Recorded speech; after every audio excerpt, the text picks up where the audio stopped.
Universiteti Mesdhetar i Shqipërisë ka nënshkruar një marrëveshje bashkëpunimi me Universitetin e Mjekësisë Tiranë, duke shënuar një hap të rëndësishëm drejt forcimit të partneriteteve akademike brenda vendit. Universiteti Mesdhetar i Shqipërisë tashmë është në vitin e tretë të krijimit të fakultetit të shkencave mjekësore.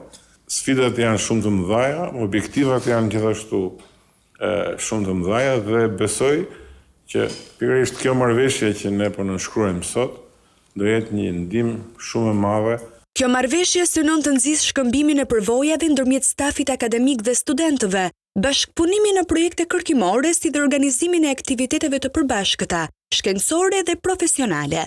Në rastin e marrëveshjes konkrete, Universiteti i Mjekësisë ofron të gjithë mbështetjen e vet dhe kompetencën që ka në këtë fushë për të mbështetur të gjithë polin e shëndetit që keni pranë universitetit, po pse jo, edhe për të menduar edhe për ndërtimin e një programi të mjekësisë së përgjithshme. Ky partneritet konfirmon angazhimin e Universitetit Mesdhetar për të zgjeruar bashkëpunimin institucional dhe për të rritur cilësinë e arsimit të lartë në Shqipëri.